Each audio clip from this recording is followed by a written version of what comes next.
नमस्कार दोस्तों, wealth sky के एक और नए इंटरेस्टिंग वीडियो में आप सभी लोगों का स्वागत है। मेरा नाम है सुधीर और बात करेंगे इस वीडियो में हम निफ्टी एंड बैंक निफ्टी के बारे में। दोनों के चार्ट को अंडरस्टैंड करेंगे, समझने की कोशिश करेंगे कल मार्केट कैसा रह सकता है। कल बीएससी के सारे इंडेक्स की मंथली एक्सपायरी होने वाली है, किस लेवल पे होगी उसको भी हम अंडरस्टैंड करने की कोशिश करेंगे। तो जल्दी से इस वीडियो को स्टार्ट करते हैं। सबसे पहले अगर हम ग्लोबल मार्केट की बात करें तो मे बी शायद आज रात को फेड का आउटकम आने वाला है, तो उसकी वजह से ग्लोबल मार्केट में काफ़ी ज़्यादा वॉलेटिलिटी रह सकती है। और प्लस जो यूएस और ईरान का जो अभी जो 2 दिन के लिए कह सकते हैं जो वॉर था वो स्टॉप हुआ था, अब दोबारा से न्यूज़ आने लगी है कि ईरान और यूएस दोबारा से आपस में लड़ने लगे हैं, तो उसका इम्पैक्ट भी है कि जो क्रूड है वो कल जो $80 पे पहुंच गया था, अभी अगर आप देखोगे तो वो करीब करीब आपका 85-86 के आसपास चल रहा है। ठीक है, तो ये भी एक थोड़ा सा प्रॉब्लम वाली बात है। तो इस पॉइंट से अगर हम देखें तो यहाँ पे हमें कल के लिए थोड़ा सा हम क्या कर सकते हैं, यहाँ पे अगर गैप अप खुलता है तो थोड़ा सा सेलिंग का ट्राई कर सकते हैं। ठीक है, अब आजकल मार्केट में क्या हो रहा है कि नॉर्मली मैं बताऊँ, इस दिन भी मैंने ट्रेड नहीं किया था, ये जो 27 जुलाई था, कल भी मैंने ट्रेड नहीं किया था, और आज जो ट्रेड किया था उसमें 3 या 4 रुपए के आसपास का स्टॉप लॉस ट्रिगर हुआ था, तो उसको भी क्लोज़ कर दिया गया था। क्यों? क्योंकि अगर देखोगे आप तो मार्केट या तो गैप अप में ही, गैप अप, गैप डाउन में ही जो मूवमेंट होता है वो हो जाता है, उसके बाद ये पूरा साइडवेज़ है। आप जहाँ पे सेंटर लाइन खींच दोगे वहीं से ये 20-30 पॉइंट के अंदर निफ्टी घूमता रहता है। तो ये थोड़ा-सा प्रॉब्लम है कि इस समय आप पूरे दिन बैठोगे और कुछ आपको मिलना नहीं है, तो फिर मैं यहाँ पे अवॉइड करना ही पसंद करता हूँ, क्योंकि अननेसेसरी। देखो, मैंने आपको हमेशा एक पॉइंट ध्यान में रखिएगा, जिस दिन आप अपने माइंडसेट से ये चीज़ निकाल दोगे कि मार्केट आज ही खुलेगा, कल नहीं खुलेगा, मतलब आज ही मार्केट से मैं सारा पैसा कमा लूँ, अगर आप इस थिंकिंग के साथ मार्केट में काम करोगे तो चांसेस वेरी हाई कि आप ज़्यादा दिन 1-2 महीने 3 महीने में आप अपना अकाउंट पूरा खाली कर दोगे। जिस दिन आपने ये सोच लिया कि यार मार्केट तो हर दिन खुलेगा, ऐसा कहीं नहीं लिखा है कि मुझे हर दिन ट्रेड करना है। जब मुझे लगेगा कि मार्केट सही लेवल पे खुल रहा है या फिर सही लेवल पे है, जहाँ पे मेरे को ट्रेड करके पैसे बन सकते हैं, तब मैं ट्रेड करूँगा। आप समझ लो आपको मार्केट को देखने का मन ही नहीं किया करेगा। आप हमेशा तभी देखा करोगे मार्केट को जब एक प्रॉपर प्राइस एक्शन या थोड़ी-सी वॉलेटिलिटी मार्केट में आया करेगी, तब आप देखा करोगे। ऐसे मार्केट में जहाँ पे शुरू में ही 5 मिनट के अंदर ही छोटी-छोटी कैंडल बनना लग जाए, वहाँ पे कोई फ़ायदा नहीं है ट्रेड करने का, क्योंकि अननेसेसरी इसमें आपका प्रीमियम डिके ही हो जाएगा और आपको लॉस हो जाएगा। तो ये दिमाग में आपने अगर एक बार ठान लिया तो समझ लो फिर आप अपने आप ही कभी ना कभी जाके ट्रेडर बन जाओगे। और मेरी नज़र में ट्रेडर वो है जो अपनी कैपिटल को खो नहीं रहा है बस। भले प्रॉफ़िट कमा पा रहा है, नहीं कमा पा रहा है, ब्रेक इवन पे है, बट आपको एक ही दिन में बड़ा लॉस नहीं करना है। ऐसी सिचुएशन से अगर आप बचते रहते हो तो आप ट्रेडर बन जाओगे, क्योंकि अननेसेसरी ब्रोकरेज, टैक्सेस, गवर्नमेंट को ये सब दे के कोई फ़ायदा है नहीं। ठीक है ना? तो थोड़ा-सा आपको डेज़ भी अवॉइड करना सीखना पड़ेगा, थोड़ा-सा ये चीज़ ध्यान में रखिए, क्योंकि हर दिन मार्केट में आपके हिसाब से काम नहीं हो सकता और साइडवेज़ मार्केट आएगा ही आएगा। तो थोड़ा-सा आप साइडवेज़ मार्केट को अवॉइड करना सीख लो, वो ज़्यादा बेटर रहेगा। ठीक है?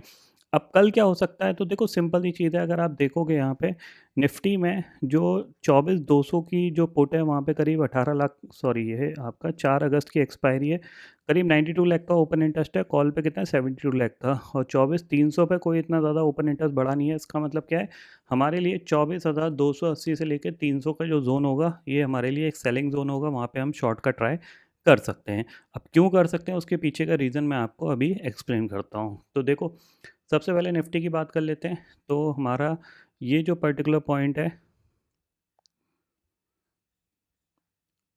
इसको हम रेजिस्टेंस मान के चल रहे हैं। ठीक है, लास्ट टाइम ये ब्रेकआउट करके इसने गैप फिल कर दिया था।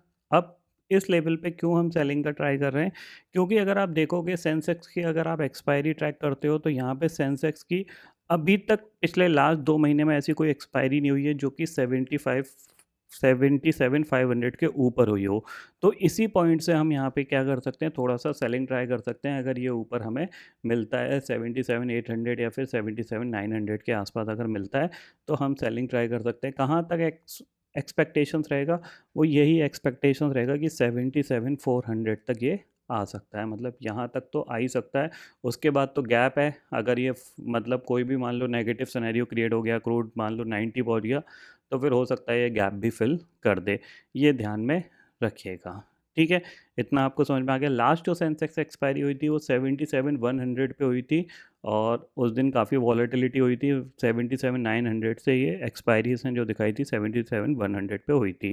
तो देखा जाए तो मेरा जो एक्सपेक्टेशंस है कि वो 77,500 के नीचे एक्सपायरी होनी चाहिए। उसी पॉइंट ऑफ व्यू से अगर मान लो 77,700 की पुट या फिर 77,800 की पुट मान लो 150 या 120 रुपये के आसपास मिलती है, तो वहाँ पे थोड़ा सा बाय का ट्राई किया जा सकता है, मतलब पुट साइड का ट्रेड लिया जा सकता है। ठीक है, बाकी अगर बैंक निफ्टी की बात करें तो बैंक निफ्टी फ़िलहाल तो अगर आप देखोगे तो थोड़ा सा हमारी भी क्रेडिट पॉलिसी आने वाली है जो कि फर्स्ट वीक ऑफ अगस्त में होगी, तो उस पर भी थोड़ा ध्यान रखिएगा। तो ये जो पर्टिकुलर चैनल है इसी के अंदर फ़िलहाल ये कामकाज करता हुआ दिखाई दे रहा है, तो 57,500 इसके लिए रेजिस्टेंस का काम करेगा। उसके ऊपर निकलेगा तो फिर ये 57,800 तक जाने की कोशिश करेगा। ठीक है, और दूसरी चीज़ क्या है, अगर आज का मार्केट आप देखोगे तो स्लोली ये ऊपर जाने की कोशिश कर रहा है, तो डेफिनेटली यहाँ पे बायर्स होंगे तो मार्केट बायर्स को भी निकालने की कोशिश कर सकता है कल के ट्रेडिंग सेशन में। क्योंकि अगर पिछले 4 दिन से आप देखोगे तो निफ्टी ने क्या किया है, ग्रीन ग्रीन ग्रीन कैंडल बनाई है। तो मेरे को लगता है यहाँ पे कल एक हो सकता है एक रेड कैंडल बन जाए, देन उसके बाद ऊपर की तरफ जाने की कोशिश करेगा। तो इसीलिए हम थोड़ा सा कल सेलिंग का ट्राई कर रहे हैं। बहुत एग्रेसिव प्लान नहीं है, थोड़ा बहुत प्लान है बस। अगर सही प्रीमियम मिले तो डेफिनेटली हम बाय करेंगे, पुट साइड की ट्रेड लेने की कोशिश करेंगे। अदरवाइज़ यहाँ पे क्या है कि अगर साइडवेज सा दिखा तो फिर अवॉइड करना ही पड़ेगा, वो ज़्यादा बेटर रहेगा। ठीक है, अब ऐसी कंडीशन में क्या होता है, नॉर्मली क्या प्रीमियम जंप नहीं करते हैं। अगर आप आज के दिन में भी मान लो आपने मार्केट खुलने के साथ 24,200 या 24,100 की भी कॉल ली है, तो आप देखो ये पूरे दिन भर इसने क्या किया है। ये 15 मिनट का टाइम फ्रेम है, आप यहाँ कहीं एंटर करते इसमें 200 रुपये पे, पूरे दिन भर में इसने अगर पूरा दिन रखते तब आपको करीब करीब 40 पॉइंट मिलते, और वो भी अगर आप टॉप पे काटते तब। समझ रहे हैं? तो मार्केट इतना जब स्लो स्लो स्लो जाता है ना, तो प्रीमियम कॉल साइड के जंप होते ही नहीं है। या तो ये होता है कि आप कल आपने पोजीशन बना के रखी थी, आज गैप अप खुला, आपको प्रॉफिट मिल गया, बहुत अच्छी बात है। बट आपने खुलते ही मान लो यहाँ कहीं आप एंटर करोगे 200 रुपये 190 रुपये पे, तो आपका ये हाईएस्ट 220 रुपये प्रीमियम गया। तो वो चीज़ है। तो मोटा-मोटा पूरा दिन रखने के बाद भी आपको ये इन द मनी की बात कर रहा हूँ मैं, 24,100 की call, out of the money तो हिले भी नहीं होंगे, तो इसीलिए मैं थोड़ा-सा अवॉइड करना पसंद करता हूँ। ठीक है? तो फिलहाल दोस्तों इस वीडियो में इतना ही है। आई होप ये वीडियो आपको पसंद आएगा। वीडियो पसंद आता तो लाइक और शेयर ज़रूर करिएगा, और चैनल को जो सब्सक्राइब कर लीजिए, क्योंकि मैं सुधीर लेके आता रहूँगा हर दिन आपके लिए नए-नए वीडियो। इसी के साथ शुक्रिया दोस्तों। जय हिंद।